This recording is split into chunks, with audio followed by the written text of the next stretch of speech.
porque principalmente Mafapo, y por eso también el nombre, y las apuestas de memoria, en este caso particular, han sido llevadas a cabo por quienes, por mujeres.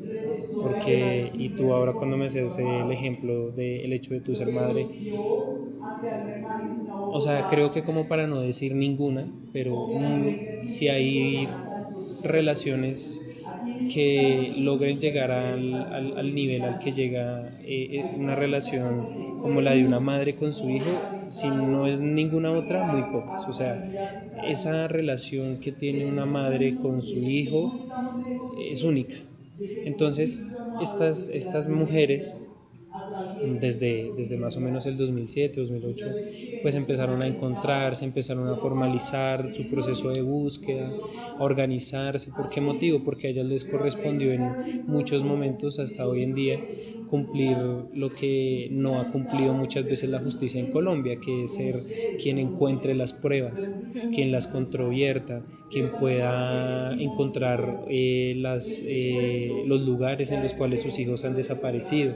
Es decir, estas mujeres han tenido muchas veces que ser hasta investigadoras forenses dentro de sus propios casos. Entonces, ellas están acá mostradas en la exposición, su trabajo, y lo que se muestra es un telar que tiene un mensaje muy claro, que es el de las madres no se rinden, carajo, en el que se muestran varios de los rostros de algunas de las mujeres que hacen parte de Mafapo.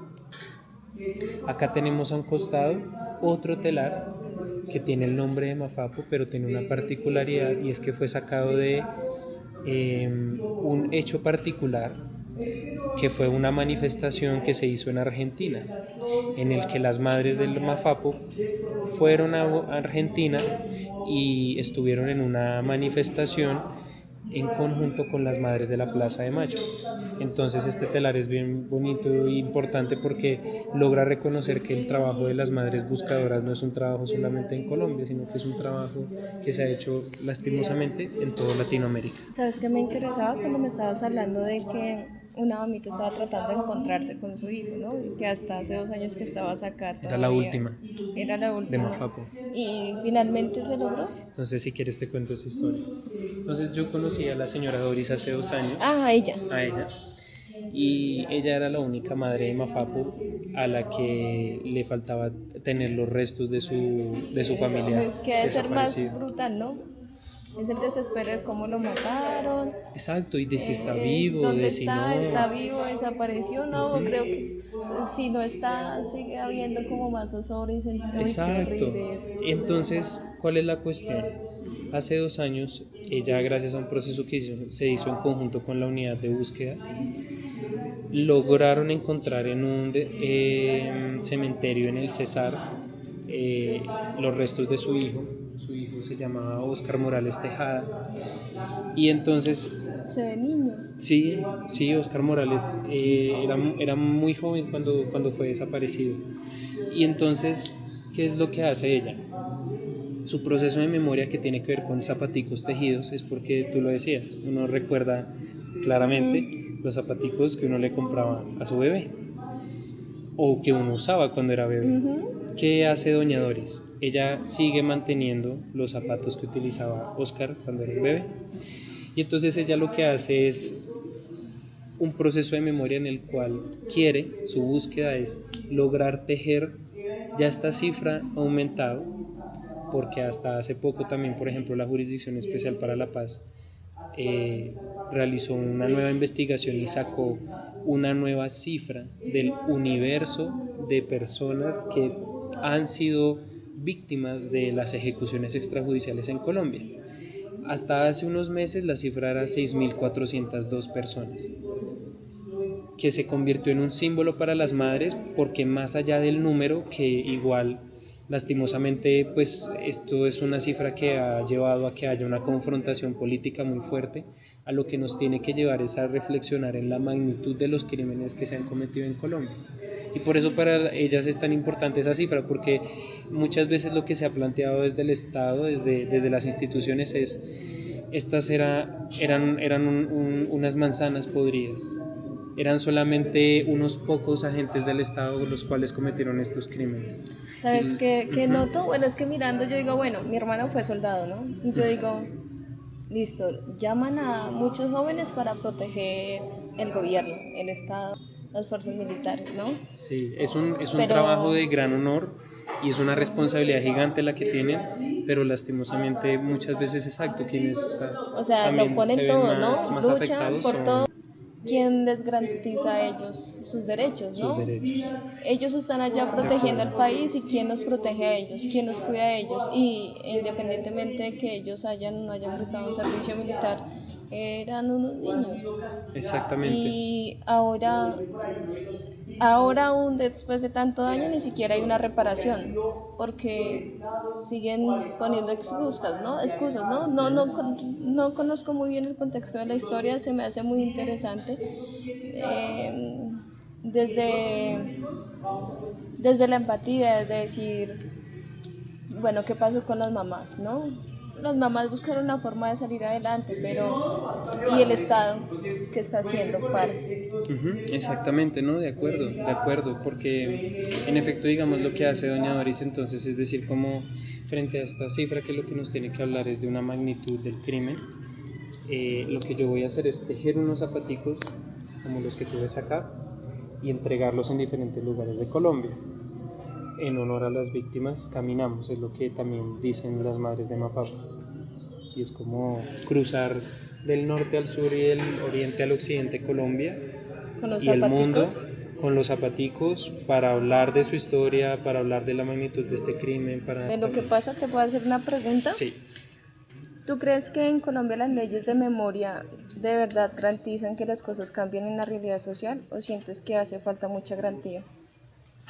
Pues creo que eso es complejo en temas de leyes, porque si bien la ley, por ejemplo, de víctimas, la 1448, es una ley que integra como parte fundamental las apuestas de memoria, que sin esa ley, por ejemplo, luego no se habría podido tampoco hacer un lugar como el Centro de Memoria, no podrían haber existido espacios como el Centro Nacional de Memoria Histórica.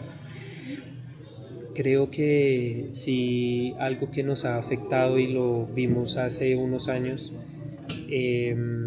durante todo el gobierno pues, en el paro nacional, es que la memoria es frágil. No está mal, o sea, lo hemos hablado también acá, digamos, con el grupo de estudiantes. La memoria es un campo en disputa y no hay una única verdad, no hay una única memoria. Las memorias todas y todos las tenemos, las compartimos y podemos disentir al respecto.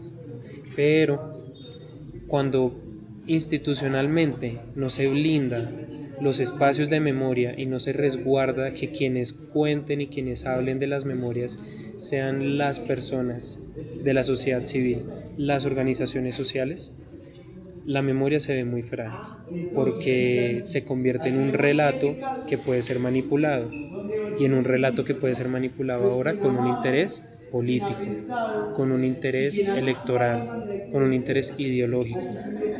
Entonces eso yo siento que es complejo, porque sí hace falta un trabajo más fuerte en términos legales para que por lo menos los procesos que se hacen de memoria tengan una permanencia, se blinden jurídicamente para que no llegue en algún momento una serie de personas que estén en desacuerdo y lo que hagan sea dejar a un lado esas memorias.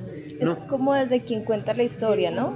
Porque si la cuentan los que hacen la política y demás, ellos quieren quedar como los héroes omitiendo todo el daño que le hicieron a la sociedad. de acuerdo. Y pues estando en el poder, pues van a querer opacar la verdad De acuerdo, o la otra cara de la moneda, ¿no? y que aquí el Estado ha sido uno de los entes que ha tenido una buena responsabilidad dentro de las violencias del conflicto armado y de la violencia en el país, y eso genera incomodidad porque claramente si hay una persona que haga parte del Estado, de la institucionalidad más que del Estado, bien sea siendo parte de las fuerzas militares o parte de algún gobierno o parte de alguna clase política, eso le va a generar incomodidad porque literalmente le están diciendo tú tienes una responsabilidad que no cumpliste. y tú tenías una labor y no la hiciste bien, porque tú no trabajas solamente para ti, tú trabajas para la gente que te eligió, para la gente que paga sus impuestos y de la cual tú recibes el dinero. Entonces, en efecto, sí, creo que hay que blindar institucionalmente las apuestas de memoria para que más allá de las ideologías políticas, pues esto se convierta en una apuesta que permanezca en el tiempo. Ahora, ¿tú crees que recordar tanto y mantener el dolor presente nos ayuda a sanar? ¿O que a veces hace falta un poquito de olvido para poder avanzar como sociedad? ¿O definitivamente debemos de recordar para que no vuelvan a suceder las cosas?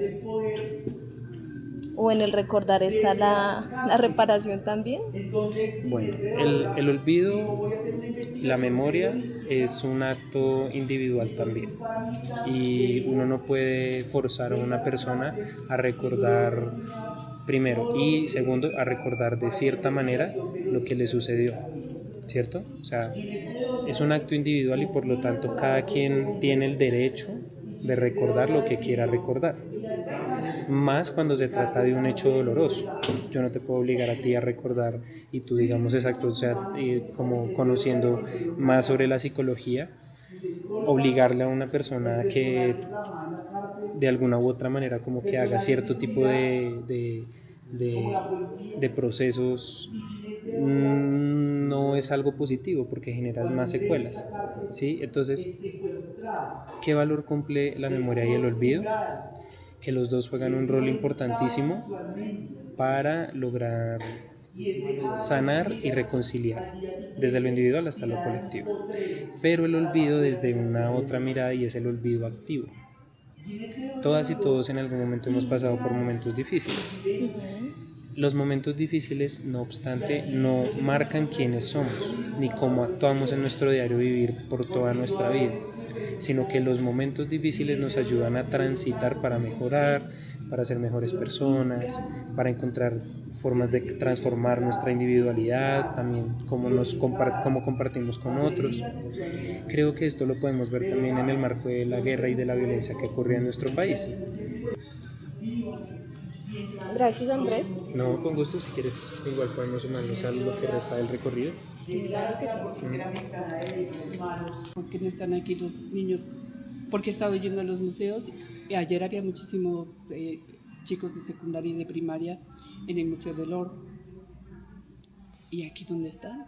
Hoy había un grupo de jóvenes de décimo y fue muy interesante y fue bonito ver porque estaban hablando de estos dos temas y algún niño decía como jamás había escuchado esto, no sabía qué había pasado, me interesa, pero es como que se la tomó tan, dijo, a partir de hoy la historia de Ginette Bedoya me va a dejar una marca, claro. Porque no la conocían y entonces hablaron las niñas y hablaba yo con el guía, con el mediador.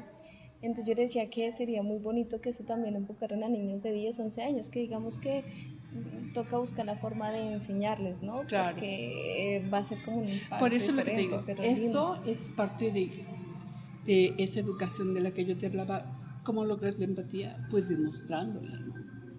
Haciéndote igual al otro, ¿no? Y no nomás decir, la empatía es estar en los zapatos del otro. Si no vienes aquí y no conoces estas historias, no generas la empatía. Entonces, para mí eso es importante. Y hay otras cosas que pueden ser también muy importantes dentro de casa, de estar haciendo continuamente esto. Y tenemos muchísimo trabajo, mucho trabajo que realizar. Señora Rosa, ¿yo le puedo hacer una pregunta? Sí. Mira, ¿tú crees que en Colombia las leyes de memoria de verdad garantizan que las cosas que son esos derechos de los que nos hablan? Y pues bueno, siendo su merced de México y de lo que estábamos hablando, que tenemos muchas cosas en común y muchas cosas que creemos que solo las vivimos o las sufrimos acá en Colombia, pero que también están pasando en otros países. En muchos lugares.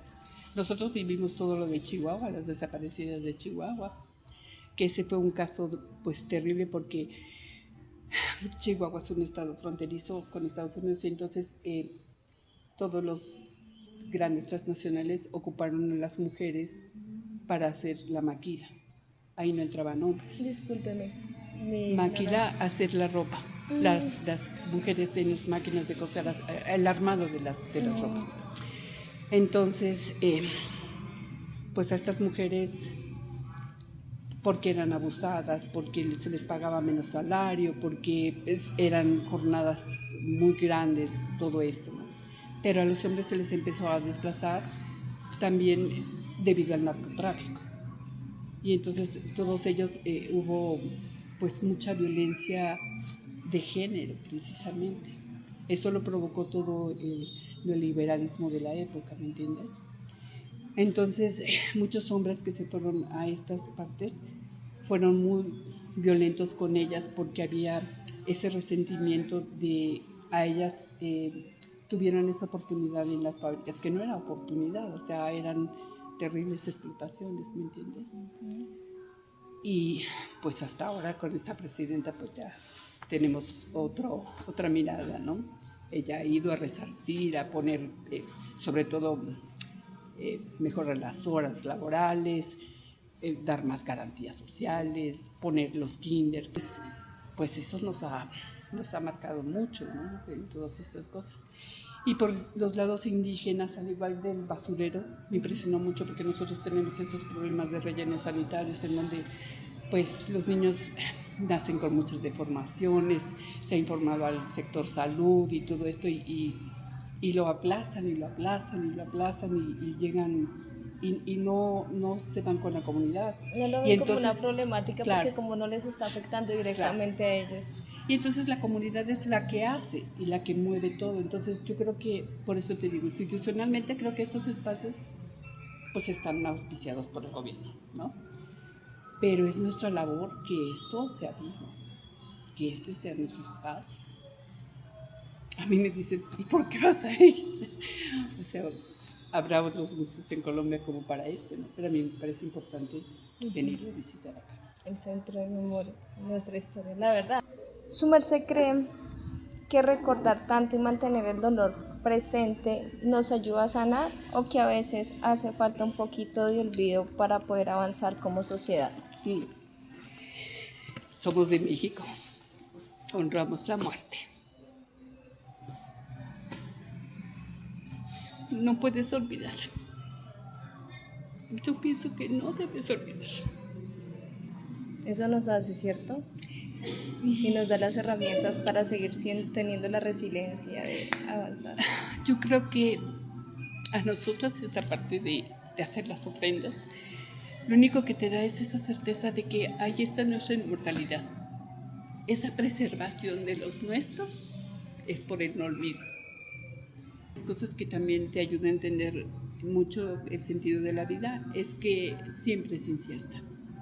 Es intangible lo que viene, nunca lo sabremos. Y hoy podemos ir por acá y de repente nosotros tenemos un dicho que dice: agua que no has de beber, no te vayas a atascar, porque como seres humanos te puedes equivocar 10,000 veces. Lo importante es resarcir, ¿sabes? Lo importante es volverte a hacer y tener ese camino para los demás. Y no importa si nos vamos antes o después, eso ya no nos corresponde. Pero finalmente lo que nos corresponde es que ¿cómo voy a preservar yo la memoria en los míos? Con mis acciones. Sabes que en lo que hemos hablado he percibido que a su merced le duele mucho lo que pasa en su país, lo que pasa, el entorno la ha afectado muchísimo. ¿Te puedo abrazar? Claro que sí, yo le iba a decir lo mismo. Me alegra haberla conocido, de verdad, es de gran alegría. No sé qué situación esté pasando. El país, y yo creo que toda Latinoamérica atraviesa cosas muy duras y que hay veces que te desespera a veces tener gente superflua que piensa en patrones muy capitalistas, ¿no? Y cuando nosotros tenemos otros mucho más valiosos y más importantes, ¿no?